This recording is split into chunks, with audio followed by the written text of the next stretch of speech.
Bonjour à chacun, à chacune. C'est vrai qu'il est bienfaisant d'être dans la maison du Seigneur, malgré nos peines, nos joies et nos avancées, malgré le fait qu'aussi nous rentrons dans une période de vacances. Les bancs le disent aussi ce matin, mais que Dieu bénisse aussi ceux qui sont partis pour se reposer ou pour se changer aussi les idées. Voilà, André, tu as, dans ta dernière prière, introduit mon thème de ce matin, puisque j'aimerais parler de l'Église.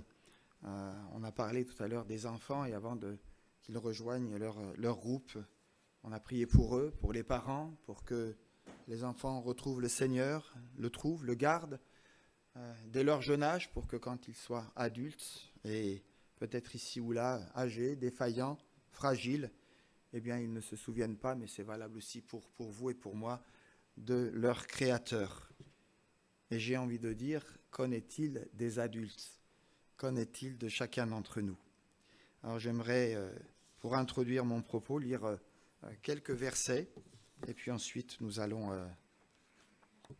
réfléchir ensemble sur l'Église. Alors, je n'ai pas de PowerPoint ce matin. Le temps m'a manqué. Voilà. 3 petits textes, juste pour resituer et vous dire que l'Église, elle existe, ce n'est pas une invention, Dieu l'a voulu. Un premier texte, mais il y en avait tant d'autres, Actes chapitre 9, verset 31. L'Église était en paix dans la Judée, la Galilée et la Samarie. Elle s'édifiait, marchait dans la crainte du Seigneur et progressait par l'assistance du Saint-Esprit. Formidable. C'est l'Église qui marche, l'Église qui est en avant, l'Église qui n'a pas de soucis, l'Église qui est pilotée, précédée et conduite par le Seigneur et par l'Esprit Saint. Dans la continuité, toujours dans Actes, mais cette fois-ci quelques chapitres plus loin, Actes chapitre 11, à partir du verset 19, on parle ici de l'Évangile qui va arriver jusqu'à Antioche. Ceux qui avaient été dispersés lors de la persécution survenue après la mort d'Étienne allèrent jusqu'en Phénicie, dans l'île de Chypre et à Antioche, mais ils n'annonçaient la parole qu'aux Juifs. Cependant, certains d'entre eux, qui étaient originaires de Chypre et de Cyrène, vinrent à Antioche et s'adressèrent aussi aux non-juifs pour leur annoncer la bonne nouvelle du Seigneur Jésus. La main du Seigneur était aussi avec un grand nombre de personnes, et beaucoup crurent et se tournèrent vers le Seigneur. La nouvelle en parvint aux oreilles des membres de l'église de l'église de Jérusalem. Et ils envoyèrent Barnabas jusqu'à Antioche. À son arrivée, lorsqu'il vit la grâce de Dieu, il en prouva de la joie et il les encouragea à rester attachés au Seigneur d'un cœur ferme. Car c'était un homme de bien plein d'Esprit Saint et de foi. Une assez grande foule s'attacha alors au Seigneur. Barnabas se rendit ensuite à Tarse pour aller chercher Saul. Quand il l'eut trouvé, il l'amena à Antioche, et pendant toute une année, ils participèrent aux réunions de l'Église, et ils enseignèrent à beaucoup de personnes. C'est à Antioche que pour la première fois, les disciples furent appelés chrétiens. Et puis un dernier texte qu'on connaît bien aussi, Hébreux chapitre 10, versets 24 et 25. « Veillons les uns sur les autres pour nous exciter à l'amour et aux bonnes œuvres. N'abandonnons pas notre assemblée comme c'est la coutume de quelques-uns, mais exhortons-nous réciproquement, et cela d'autant plus que nous voyons s'approcher le jour. » Une question que je me pose depuis longtemps, mais que je vous pose aussi. Que diriez-vous à un chrétien, à une chrétienne, à un jeune, qui penserait que le salut est une expérience personnelle et importante, mais solitaire, et que finalement, on n'a pas besoin d'une église locale pour bien vivre sa foi chrétienne? Alors vous me donnerez la réponse à un autre moment parce que j'ai des choses à partager avec vous. Un constat. De plus en plus de chrétiens, alors on est là sur un terrain glissant, un terrain miné, mais c'est d'une manière générale que je veux dire cela. De plus en plus de chrétiens, et peut-être et certainement le Covid a malheureusement contribué à cela, sans pour autant se détourner de la foi, ne comprenons pas mal ici ou là certaines absences, ne voient plus l'utilité de se réunir avec d'autres dans l'Église de Jésus-Christ. Pourquoi ? Peut-être déçus par l'Église, ce qui peut être un facteur de retenue, de distanciation, pour reprendre un mot qui est devenu à la mode. D'autres se sentent peut-être trop petits ou exclus, pensant qu'ils sont incapables de donner quoi que ce soit aux autres. D'autres ruminent peut-être ici ou là, et André l'a rappelé avec ces mots, leur amertume, leur solitude, leur tristesse parce que blessés par des personnes ou oubliés pour je ne sais quelle raison. Et du coup, ils choisissent de vivre en solitaire, un petit peu à la manière de Robinson Crusoe. Que faire ? Chers amis, je ne sais pas où vous situez, enfin j'ai ma petite idée, je ne sais pas où vous situez par rapport à l'Église, avec un grand E, et puis à l'Église avec un petit E, l'Église la nôtre, à la place que vous lui donnez et au rôle indispensable que le Seigneur veut vous voir occuper.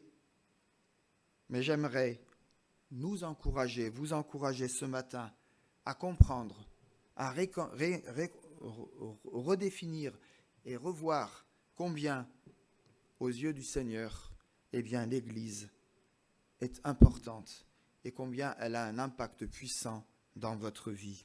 Alors, peut-être ici rappeler les bases bibliques. L'Église a une part importante dans le projet de Dieu pour chacun d'entre nous. Dès les premières pages de la Bible, un principe est donné. Il n'est pas bon que l'homme soit seul. Et à cela s'ajoute le constat qu'il est bon, qu'il est agréable pour des frères d'habiter, de vivre ensemble. L'Évangile nous apprend également que Jésus allait mourir pour les hommes, mais aussi pour rassembler en un seul corps les enfants de Dieu dispersés. Ceci, vous l'avez compris, pour former son Église. Ainsi, vous êtes le corps de Christ et vous êtes ses membres, chacun pour sa part. Et ce beau texte, 1 Corinthiens 12, nous rappelle le corps de Christ avec ses compétences, avec sa pluralité et avec les dons de chacun. Ainsi, vous êtes le corps de Christ et chacun, vous êtes ses membres pour sa part, dira l'apôtre Paul, c'est-à-dire, vous êtes habitants de la maison de Dieu, frères et sœurs de la même famille, membres d'un même corps. Nous sommes appelés à vivre ensemble. Pourquoi ? Pour beaucoup de choses. Pour l'adoration de notre Dieu, pour la communion fraternelle, partager l'Évangile ensemble, nous encourager, nous fortifier, nous édifier, et cela va impacter notre évangélisation, notre prière, notre piété évangélique et tant de choses encore. Alors qu'est-ce que l'Église ? Qu'est-ce que l'Église ? Quand la Bible en parle, elle en parle avec des noms à connotation collective, comme par exemple, mais il y en a tant d'autres, en parlant de l'Église, vous allez lire « le troupeau du Seigneur » ou encore « une nation sainte », le peuple de Dieu qu'il s'est acquis, la communauté sacerdotale du roi, un peuple racheté, l'Église de Dieu, l'édifice de Dieu, une communauté donc distincte du monde. L'Église ecclésia vient du mot grec formé de deux autres mots, ek qui signifie hors de et kaleo qui vient d'un verbe qui se traduit par appeler ou encore convoquer ou encore inviter. Dans le Nouveau Testament, l'Église devient l'assemblée, le rassemblement de ceux et de celles qui ont répondu à l'appel du Seigneur à sortir d'un monde qui ne connaît pas encore Dieu pour vivre ensemble dans une communion les uns avec les autres, pour servir ensemble les intérêts de Dieu, de son royaume, dont ils sont devenus citoyens membres à part entière. L'Église appartient au Seigneur, c'est lui qui l'a fondée, qui l'a bâtie. Je bâtirai mon Église, qui la dirige par sa parole et par l'œuvre puissante de son Esprit Saint. Alors pourquoi se joindre à une Église locale? Pour plusieurs éléments, pour plusieurs raisons, et j'en rappellerai quelques-unes ce matin. D'abord dire parce que Jésus-Christ lui-même a institué l'Église. Refuser de faire partie d'une Église locale, c'est quelque part, à mon sens, mépriser la parole du Seigneur qui dit « Je bâtirai mon Église ». Luc, le médecin bien-aimé et compagnon d'œuvre de Paul, nous l'a décrit comme étant l'Église du Seigneur qu'il s'est acquise par son propre sang. Et l'apôtre Paul de préciser « Christ a aimé l'Église afin de faire paraître devant lui cette Église glorieuse, sans tache, sainte et irrépréhensible. » À la question « Pourquoi faire partie d'une Église ?» que répondriez-vous? Ça, il faudrait le voir en étude biblique, en partage, mais je sais que vous avez des réponses, et des bonnes réponses, j'en suis sûr.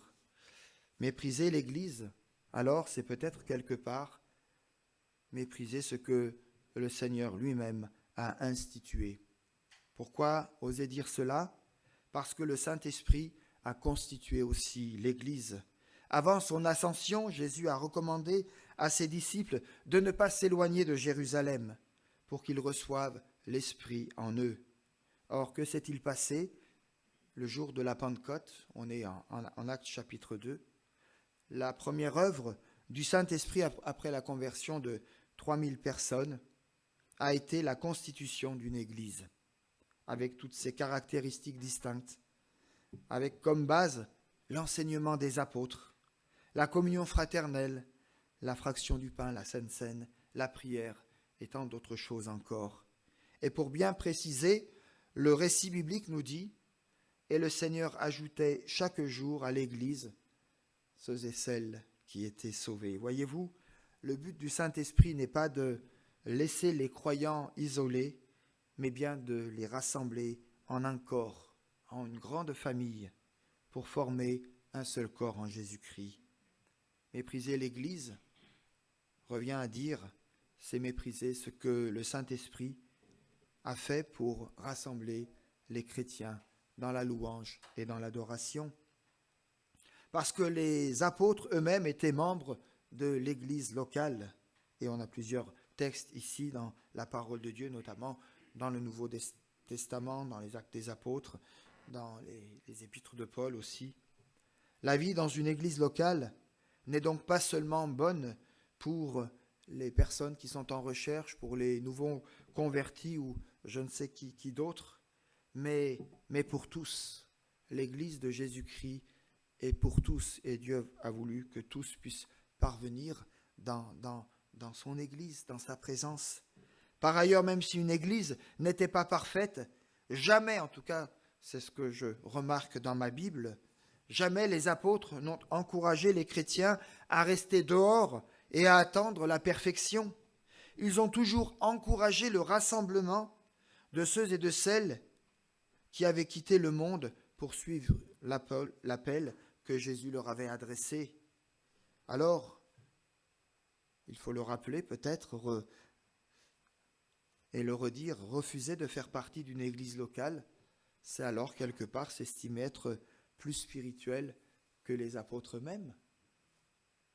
Parce que les premiers chrétiens du siècle dernier, du premier siècle, faisaient partie aussi des églises locales. Dans le Nouveau Testament, nous ne trouvons nulle part de chrétiens isolés. Alors il y en avait forcément, mais ce n'était pas la majorité, qui se disaient membres seulement de l'Église universelle, mais une volonté de se rencontrer pour s'édifier et pour grandir dans la vocation de disciples. Parce que nous avons tous besoin d'une église locale pour croître.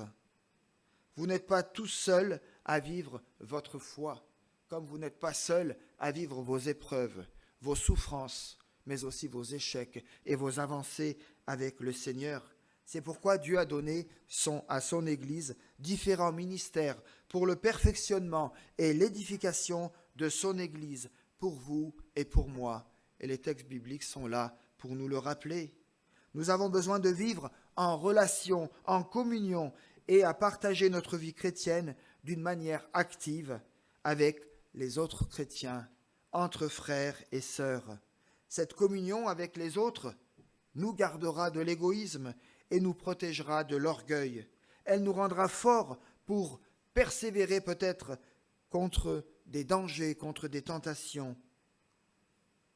Partager avec d'autres revient à dire faire partie d'une église, et ceci enrichira aussi nos expériences spirituelles, mais aussi nous aidera à grandir dans le partage et dans la communion fraternelle. Dire encore que l'église locale, mais je l'avais rappelé il y a quelques semaines en arrière, a besoin de nous, a besoin de toi. La Bible nous présente l'église comme un corps ayant plusieurs membres qui se complètent à merveille dans une interaction constante où mon service, mon activité se trouve équilibrée, complétée, corrigée si nécessaire par ceux des autres qui sont en progression comme moi et avec moi.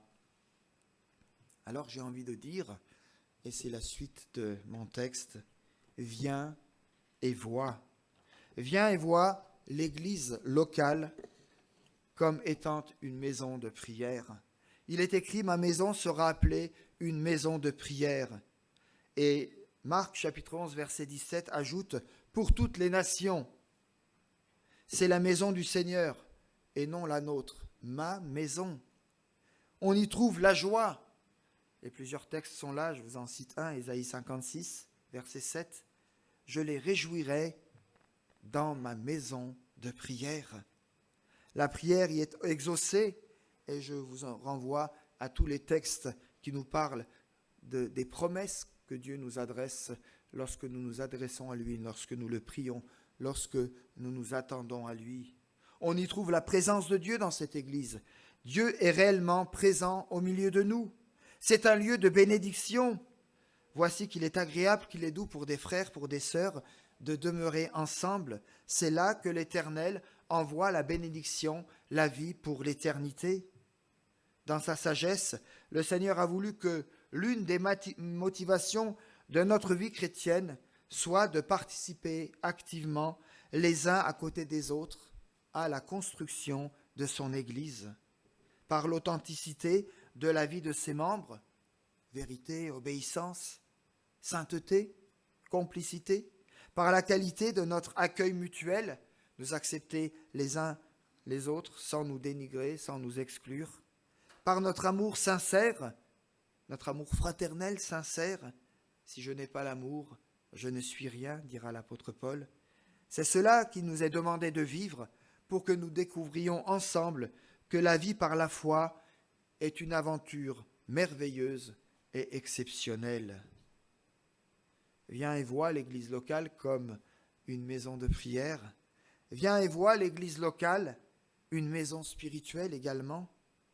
Dans Matthieu chapitre 18, à partir des versets 18 et suivants, nous lisons « Je vous le dis en vérité, tout ce que vous lirez sur la terre sera lié dans le ciel, et tout ce que vous délierez sur la terre sera délié dans le ciel. Je vous dis encore que si deux d'entre vous s'accordent sur la terre pour demander une chose quelconque, elle leur sera accordée par mon Père qui est dans les cieux.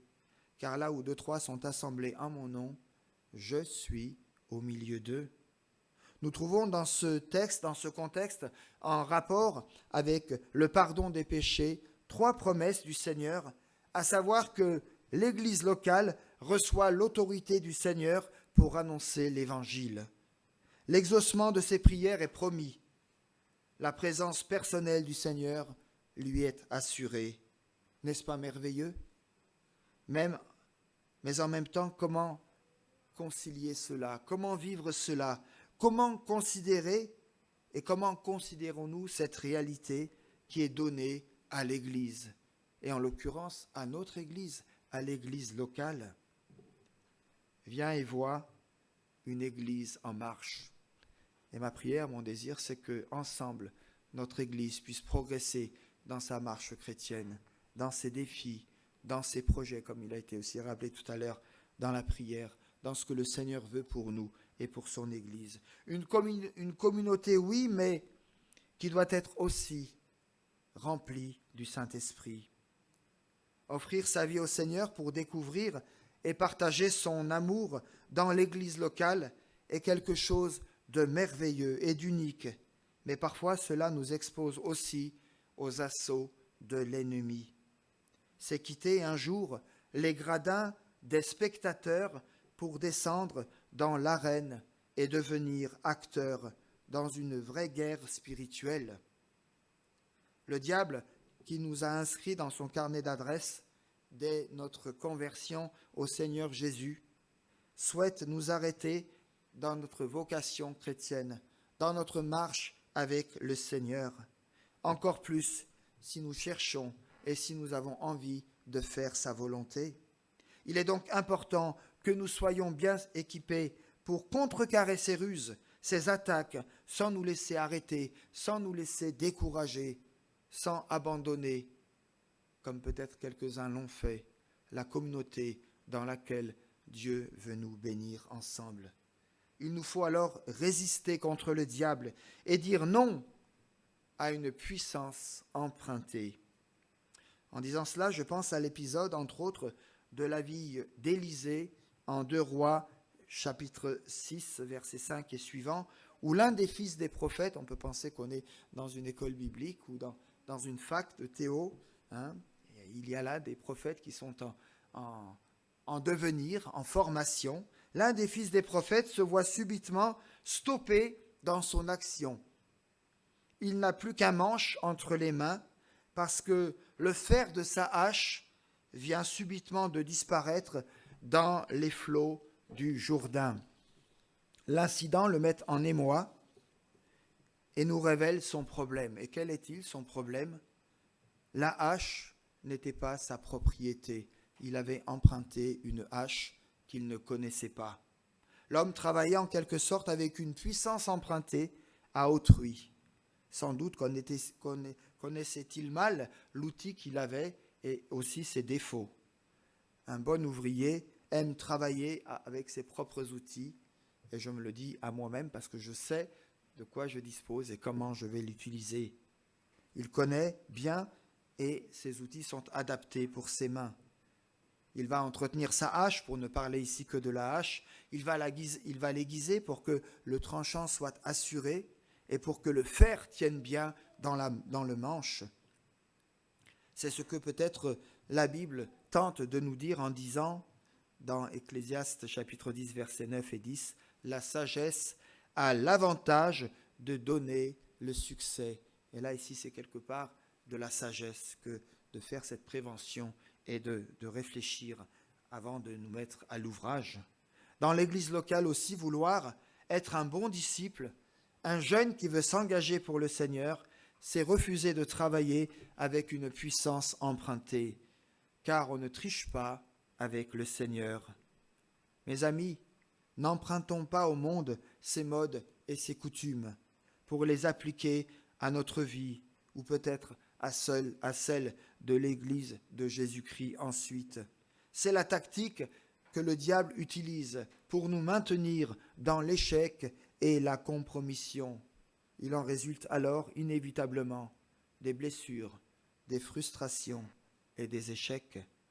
Si le jeune David a pu affronter le géant Goliath, et cette histoire est vraie, même si parfois elle nous paraît un petit peu enfantine, c'est parce qu'il a refusé de revêtir une puissance empruntée. Ici, l'armure du roi Saül. C'est dans son habit de berger et équipé de sa fronde qu'il a vaincu l'envoyé du diable contre le peuple de Dieu. Le bâton emprunté à Élisée par son serviteur Géasi n'a pas suffi non plus pour ramener à la vie le fils de la Sunamite. Le prophète lui-même a dû livrer un grand combat spirituel, un combat dans la prière, et déposer toutes ses armes pour enfin vivre et connaître le miracle du Seigneur. Chers amis, notre service dans l'Église locale et hors de celle-ci doit jaillir d'un canal purifié, parcouru librement par le Saint-Esprit. Vivre continuellement dans la plénitude du Saint-Esprit n'est pas un luxe réservé à une élite ou à une certaine catégorie d'Église, mais une nécessité absolue pour tout disciple du Seigneur Jésus. Et cela, quelle que soit notre expérience, quelle que soit notre marche, quel que soit notre âge. Servir le Seigneur sans la plénitude et la puissance du Saint-Esprit revient à essayer d'abattre un arbre avec une hache privée de son fer. Il nous faut recevoir et accepter la grâce qui restaure. Et heureusement que la grâce est là. Et heureusement que la grâce restaure. Et heureusement que la grâce est pour chacun, pour chacune, ce matin encore. Si la hache avait été la propriété du fils des prophètes, l'incident aurait quand même pu avoir lieu. Il l'a emprunté. Mais même s'il ne l'avait pas emprunté, il aurait pu arriver que ce fer puisse sortir du manche. Une seconde leçon que j'aimerais vous laisser après la lecture attentive de ces quelques exemples, c'est que la plénitude du Saint-Esprit se perd vite. Je ne parle pas du Saint-Esprit, de la présence en nous. Je parle ici de la plénitude du Saint-Esprit. Ma manière de vivre, ma manière de servir le Seigneur et les autres dans mon église locale est révélateur, ou pas, des tristes réalités d'un cœur encore partagé, ou pas. Notre impatience, notre manque de persévérance, nos jugements et critiques, la démangeaison parfois de notre langue amère et agressive, que dire encore ? Le fer glisse si vite, comme attiré et englouti dans les flots tumultueux de nos manquements de toutes sortes, ce qui inévitablement attriste le Saint-Esprit. Il nous suffit de relire le texte par exemple d'Éphésiens 4 à partir du verset 17 et cela jusqu'au verset 30 pour découvrir les multiples raisons de la perte et de la plénitude intérieure que Dieu veut répandre sur chacun de nous. Que d'églises locales déchirées par des querelles sans fin. Et je ne sais même pas si le diable est acteur dans ces querelles. Minées par des conflits d'intérêts, de personnalités, dévorées par la jalousie et la rancune insatiable. Avec une émouvante clarté, l'histoire de cette hache empruntée nous montre la voie de la restauration, de la guérison, du renouvellement, de la plénitude et de la puissance pour accomplir et pour entrer dans le service que Dieu veut pour toi et pour moi. Il nous faut pour cela faire 2-3 choses. Mais elles sont à notre portée et elles sont faciles, mes amis. Reconnaître et confesser ouvertement et précisément la faute commise. Ici, dans notre texte, eh bien, le fils du prophète va dire « elle était empruntée ». Et puis, il va montrer l'endroit où ce fer est tombé. Ensuite, regardez à nouveau la croix du calvaire, la croix de Jésus-Christ. Élisée coupa un morceau de bois, le jeta au même endroit et fit surnager le fer. Miracle! Le bois n'a pas été chercher le fer. C'est le fer qui, par la puissance de Dieu, est monté et ce fer est venu se poser sur ce bois. Le geste sauveur d'Élisée pour récupérer cette hache annonce la croix, le lieu des miracles les plus incompréhensibles. Seul Jésus peut changer vos situations, ma situation les plus impossibles. Regarder à la croix, c'est réaliser que le sang de Jésus-Christ n'a rien perdu de sa puissance pour purifier parfaitement ma conscience des œuvres mortes, afin que je serve, afin que nous servions ensemble le Dieu vivant et vrai. Saisir encore le pardon de Dieu et la plénitude retrouvée. Au verset 7 du texte de Rois, il est dit, Élie tendit la main et le prit. Ne pas rester dans notre malheur, notre échec ou nos erreurs. Tendre la main de la foi, c'est saisir les promesses de pardon et de restauration et les appliquer à notre vie. Si nous confessons nos péchés, il est fidèle et juste pour nous pardonner nos péchés et nous purifier de toute injustice. Conclusion, au cœur d'une vie d'église en marche se dresse la croix de Golgotha. Elle est le pivot, elle est le fondement, elle est l'axe de la grâce autour duquel tourne la santé et l'édification de l'Église locale dans ce qu'elle est, dans son devenir et d'abord et surtout dans son témoignage. Cette croix signifie esprit de sainteté à cause du prix infiniment élevé que Jésus a payé lorsqu'il a versé son sang pour effacer notre dette, notre péché. Elle signifie aussi esprit d'humilité et de pardon réciproque pour que je puisse marcher dans la transparence et dans la lumière de Dieu. Et cela est possible grâce à l'action du Saint-Esprit qui demeure et qui œuvre dans la vie de tous ceux et de toutes celles qui se sont un jour tournés vers le Seigneur et qui se tourneront, parce que c'est le rôle et la prière de l'Église et le désir de Dieu, vers le Seigneur. Vous le savez, on ne perd pas son temps quand on fait quelque chose pour Dieu. Parfois je me dis, est-ce que ma journée a été bien remplie? Est-ce que j'ai fait ce que je m'étais promis de faire? Puis on est complètement à côté, puis on se dit, ça pèse pas trop lourd dans la balance du Seigneur. Mes amis, vous ne perdez pas votre temps si vous faites quelque chose pour le Seigneur. Chaque jour, Dieu nous donne de nouvelles possibilités pour montrer son amour dans la vie de quelqu'un d'autre. Et l'Église est là pour m'apprendre et m'aider à vivre cela. C'est pourquoi une Église en marche est désireuse de vivre les bénédictions de Dieu que Dieu lui promet, ne doit jamais perdre de vue ni la croix, ni le tombeau vide. L'Église, vous l'avez compris, c'est vous tous, c'est moi. Si Jésus a été crucifié, il est aussi le grand vainqueur de la mort, celui qui restaure parfaitement.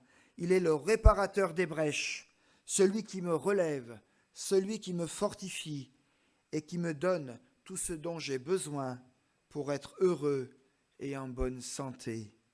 En bonne santé dans mon corps, dans mon âme et dans mon esprit. Viens et vois ce qui se passe dans mon Église, te dit le Seigneur Jésus, et prends ta place que nul ne peut occuper. Amen.